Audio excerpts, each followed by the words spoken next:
Which one should I start? What if I pick the wrong one and regret it? Maybe I could launch both at the same time. Maybe I should just journal, then that will split my attention. I don't have enough time to do something feels right. Maybe I need to do some more research. Don't want to waste someone else's time. Do some more research. Why can't I just make something won't feel right? Why does it feel like such a huge decision? You've probably been there, agonising over a decision and stuck in a loop of endless overthinking. You imagine every possible future and second guess yourself to the point where you don't know what to do anymore, so you don't do anything at all. Analysis paralysis drains your energy, wrecks your productivity, and makes you feel disconnected from what you actually want. So why does this happen? And more importantly, how can you break free from it? Overthinking isn't just a bad habit, it's actually rooted in the way our brains are wired. Have you noticed that your overthinking gets worse when you're making decisions where it's impossible for you to know the outcome? What's going to happen if you leave your job? What if you choose the wrong subject to study? And what if your new business fails? Not knowing these outcomes sends your brain into overdrive. It tries to weigh up all the pros and cons of each decision, but it will never have all the information it needs. Imagine your brain is like a computer. It can only handle so much before it starts to freeze up or crash. Every time you think and you're trying to make decisions, you add cognitive load to your brain, especially when you're making big decisions with unknown outcomes, because your brain is trying to hold on to every possibility, every scenario and every potential outcome to try and avoid you making the wrong decision. But it's not just the information that's overwhelming. When we encounter something we perceive as a threat, this triggers our fight or flight response. This was incredibly useful in ancient times when we had to protect ourselves from predators. When you're faced with a big decision, like whether to switch careers or start a business, your brain may interpret this as a potential danger because it's uncertain what's going to happen. Your amygdala lights up, making you feel anxious or afraid. This fear can be so powerful that it paralyzes you, making it hard to take action. But it gets worse. Have you ever told yourself you're not good enough, you're not smart enough, or you'll fail before you've even tried? That's your inner critic talking.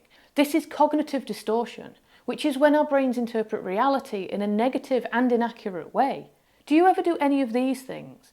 You expect the worst possible outcome in any situation. You see things in extremes, such as thinking an interview was a complete waste of time, even if you only didn't answer one question very well. Or maybe you judge yourself harshly and see yourself in a really negative light. Over time, this lowers your self-esteem and confidence. Fear and self-doubt together create a vicious cycle. When you're afraid of something and doubt your ability to handle it, you might freeze or avoid the decision altogether. But avoiding the issue reinforces your fear, because now your brain's associating taking action with discomfort and uncertainty, which in turn makes you even more scared and doubtful the next time you face a similar situation. Usually this cycle is broken by dopamine. Our brain craves certainty, and it releases dopamine when we think we have a clear answer. But when we're stuck in a cycle of overthinking, the dopamine we're seeking never comes, and we continue feeling overwhelmed and unsure. I've got 4 techniques you can use to stop your analysis paralysis in its tracks. The first one only takes seconds, and it's a game changer. We often blow things out of proportion. We think that every choice we make must be perfect and life-altering. But most decisions aren't going to matter in the long run. This simple framework gives you a reality check. When you're stuck in a decision, ask yourself this: will this decision matter in 5 minutes, 5 days, 5 months, or even 5 years from now? You're training your brain to distinguish between what's trivial and what's meaningful. You might be stuck overthinking whether to start your YouTube channel, like I was last year. I wasn't sure which niche to start it in and who my target avatar was. But then ask yourself the question, will this matter in 5 minutes, 5 days, 5 months, or 5 years? In the next 5 minutes, you might feel a bit scared about starting, but after 5 days, you'll either have taken a step forward or you'll have decided it's not for you. And in 5 years, this project could significantly impact your life. With my first YouTube channel, I decided to go down the music route, but after about 5 months, I decided it wasn't the right path for me. But I wouldn't have known that had I not started in the first place. So get in the habit of asking this question whenever you feel analysis paralysis creeping in. It'll help you put things into perspective, make it easier to take action, and make you realise that not all decisions have permanent consequences. Overthinking can stretch out endlessly if you let it. I think it's one of the reasons why people stay in the same job they hate for years and years. But the truth is, not making a decision is still a decision. Not taking action is letting your fear control you, and you can't build the life you want by staying stuck in one place. That's why setting a time limit for how long you'll allow yourself to analyse a decision is so powerful. It creates a boundary for your thoughts and forces you to act.